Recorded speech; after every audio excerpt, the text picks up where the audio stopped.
ইকুইফাছ science চেনেললৈ আপোনালোকক স্বাগতম জনাইছো।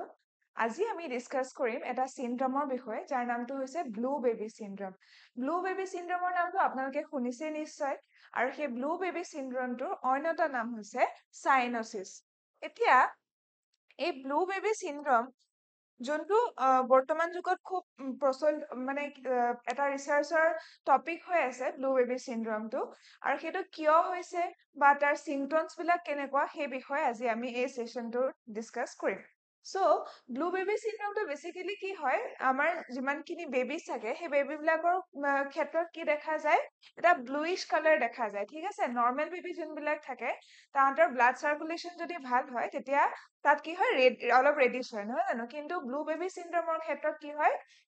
ইয়াত আপোনালোকে পিকচাৰখনত দেখিছে এই বেবিটো কি হয়, কালাৰটো ব্লুইশ হৈ যায়। ঠিক তেনেকে যেনেকে আমি দেখো যে আমাৰ ভেইনত কি হয়, ডিঅক্সিজেনেটেড ব্লাড থাকে, নহয় জানো? আৰু সেই ডিঅক্সিজেনেটেড ব্লাডৰ কাৰণে আমাৰ ভেইন বিলাক কি হয়, অলপ ব্লুইশ কালাৰ হয় বা গ্ৰীণ কালাৰ বুলি আমি ক'ব পাৰো। সো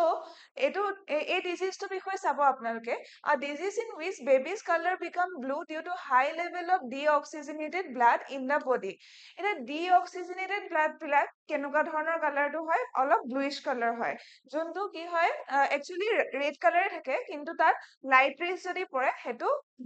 ব্লু ৰে হিচাপে ৰেডিয়েট কৰে।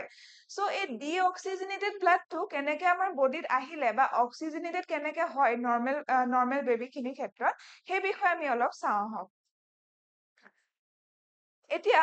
নৰ্মেল যদি হাৰ্টৰ আপোনালোকে পাম্পিং চিষ্টেম চাই, তেন্তে হাৰ্টত আমাৰ কেইটা থাকে, চেম্বাৰ, 4টা চেম্বাৰ থাকে, নহয় জানো? ৰাইট এট্ৰিয়াম থাকে, ৰাইট ভেন্ট্ৰিকল থাকে, লেফ্ট এট্ৰিয়াম থাকে আৰু লেফ্ট ভেন্ট্ৰিকল থাকে। এতিয়া নৰ্মেল যদি আমি চাওঁ তেতিয়া আমাৰ কি হয়, আমাৰ যোনটো হাৰ্টৰ কি থাকে, সুপেৰিয়ৰ ভেনা কাভা আৰু ইনফেৰিয়ৰ ভেনা কাভা। এই সুপেৰিয়ৰ ভেনা কাভাই কি কৰে, আমাৰ যিমানখিনি ৰেস্পিৰেশ্যন হোৱাৰ পিছত যোনখিনি বডিত ডিঅক্সিজেনেটেড ব্লাড থাকে সেই ব্লাড খিনি আনি পেলাই কি কৰে, সুপেৰিয়ৰ ভেনা কাভাই আনি পেলাই ৰাইট এট্ৰিয়ামত প্ৰথমতে সেই ডিঅক্সিজেনেটেড ব্লাড খিনি ডিপজিট কৰে। ঠিক আছে, আৰু সেই ৰাইট এট্ৰিয়ামৰ পৰাই আমাৰ কি হয়, পালমনাৰী ভাল্ভ থ্ৰু ৰাইট ভেন্ট্ৰিকলত যায়, আৰু ৰাইট ভেন্ট্ৰিকলৰ পৰা কোনে এই ডিঅক্সিজেনেটেড ব্লাড খিনি নিয়ে, পালমনাৰী আৰ্টাৰীয়ে লৈ যায়। এই পালমনাৰী আৰ্টাৰীয়ে ডিঅক্সিজেনেটেড ব্লাড খিনি আমাৰ কলে নিয়ে, লাংছলে নিয়ে, য'ত আমাৰ কি হয়, সেই ডিঅক্সিজেনেটেড ব্লাড খিনি অক্সিজেনেটেড ফৰ্মত আহে। ঠিক আছে, আৰু সেই লাংছত এবাৰ যিটো অক্সিজেনেটেড ব্লাড হ'ল ফৰ্ম, সেইখিনি ব্লাড কলে আহিব, আমাৰ লেফ্ট এট্ৰিয়ামত আহিব। ঠিক আছে,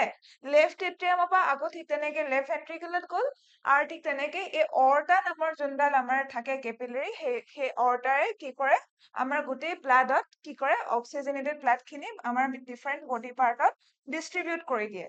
ঠিক আছে, এতিয়া এই ৰাইট এট্ৰিয়াম আৰু ৰাইট ভেন্ট্ৰিকল বা লেফ্ট এট্ৰিয়াম আৰু লেফ্ট ভেন্ট্ৰিকল সেপাৰেট কৰা এই মেমব্ৰেইনডালৰ নাম কি হৈছে, এই ভাল্ভটোৰ নাম কি হৈছে, সেপ্টাম। ঠিক আছে,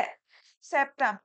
সেপ্টামটোৱে বহুত মেজৰ ৰোল প্লে কৰে এই অক্সিজেনেটেড আৰু ডিঅক্সিজেনেটেড ব্লাড খিনি মিক্স আপ নহবলে। ঠিক আছে, নহবা যদি এই সেপ্টামটো নাথাকিলেহেঁতেন তেতিয়া আমাৰ কি হলহেঁতেন, অক্সিজেনেটেড আৰু ডিঅক্সিজেনেটেড ব্লাড খিনি মিক্স আপ হৈ গলহেঁতেন। সো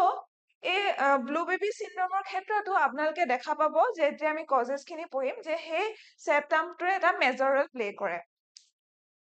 আমি যদি কজেছ খিনি চাবলৈ যাওঁ ব্লু বেবি চিনড্ৰমৰ, তেন্তে ইয়াৰ মেইনলি দুটা কাৰণ আছে। প্ৰথমটো হৈছে সাইনাটিক হাৰ্ট ডিজিজ। এতিয়া সাইনাটিক heart disease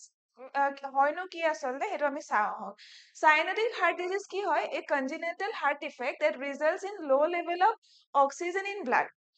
It can be caused by either reduced blood flow to the lungs or mixing of oxygenated and deoxygenated blood.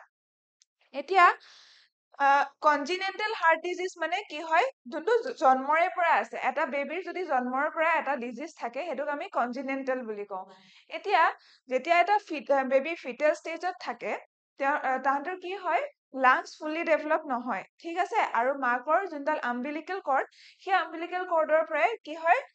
Oxygenated blood খিনি আহি পেলাই বেবিটোৰ হাৰ্টত এনেকে চাৰ্কুলেট হয়, আৰু সেই চাৰ্কুলেট হওঁতে ইয়াত কি থাকে, এটা ফৰামেন অভিউল বুলি এটা বস্তু থাকে, এটা হোল থাকে, যোনটোৰ পৰা কি হয়, অক্সিজেনেটেড আৰু ডিঅক্সিজেনেটেড ব্লাড খিনি এনেকে পাছ হ'ব পাৰে। ঠিক আছে, সেই বেবিটোৰ যদি ফৰামেন অভিউলটো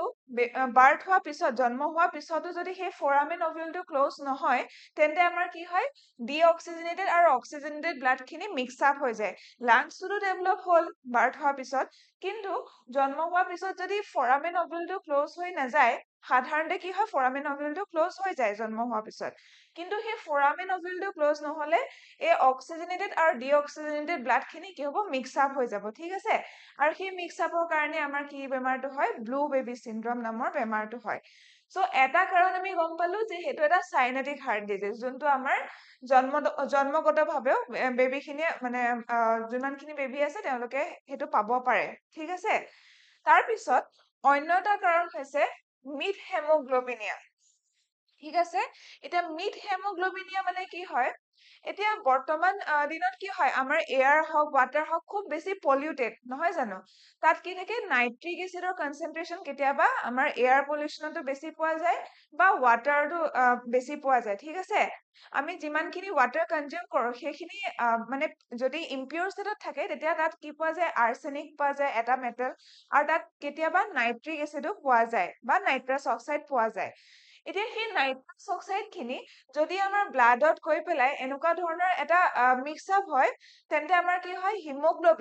হিমোগ্লবিনে কি কৰে একচুৱেলি অক্সিজেন বাইণ্ড কৰি পেলাই সেইটো অক্সিজেনেটেড ব্লাডটো আমাৰ বডিত চাৰ্কুলেট কৰে নহয় জানো এতিয়া সেই হিমোগ্লবিনৰ আমাৰ কি থাকে মেইন আমাৰ আয়নটো কি থাকে Fe2+ আৰু Fe2+টো অক্সিজেনৰ লগত যেতিয়া বাইণ্ড হ'ব তেতিয়া আমাৰ কি হলে কনভাৰ্ট হ'ব Fe3+ হলে কনভাৰ্ট হ'ব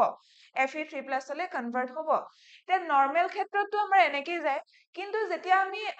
কিছুমান পলিউশ্যনৰ যদি এক্সপ'জাৰ পাওঁ নাইট্ৰাছ কম্পাউণ্ড কিছুমানৰ যদি আমি এক্সপ'জাৰত আহো তেতিয়া আমাৰ কি হয় যোনটো হিমোগ্লবিনৰ অক্সিজেন বাইণ্ডিং কেপাচিটি সেইটো কমি যায় ঠিক আছে আৰু সেই হিমোগ্লবিনে অক্সিজেনৰ লগত বাইণ্ড নকৰি পেলাই কিহৰ লগত বাইণ্ড কৰে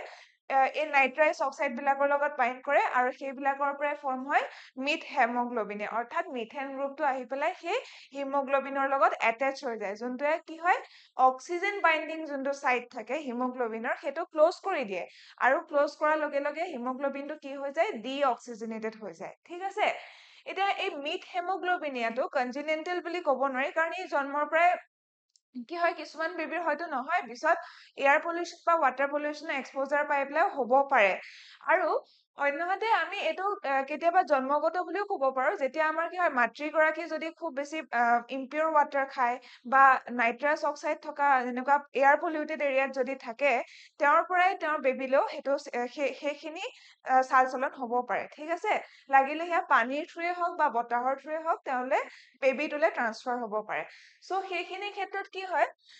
high level of neat hemoglobin in the blood which prevents oxygen from being released into the tissues and result in hypoxemia. Hypoxemia condition to কেতিয়া কওঁ আমি যেতিয়া অক্সিজেন ডেফিচিয়েন্ট কণ্ডিশ্যন হয় ঠিক আছে হাইপক্সেমিয়া এই কণ্ডিশ্যনটোত মানে হিমোগ্লবিনৰ অক্সিজেন বাইণ্ডিং কেপাচিটিটো কমি যায় আৰু হিমোগ্লবিন বিলাক অক্সিজেনৰ লগত বাইণ্ড নহয় পেলাই কিহৰ লগত বাইণ্ড হয় মিথেন বা অইন কিছুমান নাইট্ৰাছ অক্সাইডৰ লগত বাইণ্ড হয় আৰু সেই ৰিয়েকশ্যনটো এনেকুৱা আমাৰ অক্সি হিমোগ্লবিনৰ ক্ষেত্ৰত Hb+O2 লগ হৈ পেলাই HbO2 ফৰ্ম হয় ঠিক আছে আৰু সেইটোকে আমি কি বুলি কওঁ অক্সি হিমোগ্লবিন বুলি কওঁ চ' মেইনলি আমাৰ দুটা কজেই থাকে এই এটা হৈ গ'ল চাইনোটিক হাৰ্ট ডিজিজ আৰু ইটো হৈ গ'ল কি মিথ হেমোগ্লবিনিয়া চ' আমাৰ এই ব্লু বেবি চিনড্ৰমটোৰ চিমটমছ কিছুমানো আছে আৰু সেই চিমটমছ বিলাক কি হয় ব্লু স্কিন কালাৰ ব্লু স্কিনটো আমি কৈছো অলৰেডি ব্ৰিডিং প্ৰব্লেম বেবিটোৰ হয়তো আমাৰ কি হ'ব পাৰে উশাহ নিশাহ লোৱাত কষ্ট হ'ব পাৰে ফেইণ্টিং হ'ব পাৰে অলপতে মানে কি হৈ যাব পাৰে ফেইণ্ট হৈ যাব পাৰে বা পৰি যাব পাৰে টায়াৰ্ডনেছো থাকিব পাৰে death can occur in severe cases ঠিক আছে আৰু বহু ক্ষেত্ৰত কি হয় বেবিটো মৰি যোৱাও দেখা যায় ঠিক আছে এইখিনি আছিলে আমাৰ চিমটমছ আৰু এই ব্লু বেবি চিনড্ৰমটোৰ ট্ৰিটমেণ্ট কিছুমানো আছে আৰু সেই ট্ৰিটমেণ্ট বিলাক কি হয় ইনটেক অফ অক্সিজেন এতিয়া যিহেতু মই ক'লো যে হিমোগ্লবিনটোৱে যেতিয়া অক্সিজেনৰ লগত বাইণ্ডিং কৰা কেপাচিটি কমি যায় তেতিয়া সি মিথ হেমোগ্লবিনলৈ কনভাৰ্ট হয় আৰু সেই ক্ষেত্ৰত যদি আমি তাক অক্সিজেন প্ৰভাইড কৰো সেই বডিটোৰ অক্সিজেন যদি প্ৰভাইড কৰো তেতিয়াও আমাৰ কি হয় ব্লু বেবি চিনড্ৰমটো কিয়ৰ কৰিব পাৰি অন্যহাতে চাৰ্জাৰী কৰিব লাগিব ঠিক আছে চাৰ্জাৰ কৰি পেলাইও এনেকে কৰিব পাৰি বা কেথেটাৰ বেছ প্ৰচিডিঅৰ কেথেটাৰ দি পেলাইও সেই ব্লু বেবী চিণ্ড্ৰমটো কিয়ৰ কৰিব পাৰি নহবা ব্লাড ট্ৰান্সফিউজন এজন পেচেণ্টৰ পৰা অইন এজন পেচেণ্টলে কি কৰিব পাৰি ব্লাড ট্ৰান্সফিউজন অৰ্থাৎ ব্লাড ট্ৰান্সফাৰ কৰিব পাৰি চ' এই ব্লু বেবী চিণ্ড্ৰমৰ বিষয়ে আপোনালোকে শুনিছে নিশ্চয় আৰু এইটোৰ পৰা কেনেকে প্ৰতিকাৰ পাব পাৰি সেইটোও মই ক'লো যে এনেকে এয়াৰ পলিউশ্যন বা ৱাটাৰ পলিউশ্যনৰ ক্ষেত্ৰত সেইটো দেখা পোৱা যায় ঠিক আছে চ' এইখিনিয়ে আছিলে ব্লু বেবী চিণ্ড্ৰমৰ বিষয়ে ভিডিঅ'টো চাই আপোনালোকে কেনেকুৱা পালে জনাব কমেণ্ট বক্সত আৰু যদি ভাল লাগিছে তেন্তে লাইক শ্বেয়াৰ আৰু ছাবস্ক্ৰাইব কৰি দিব ধন্যবাদ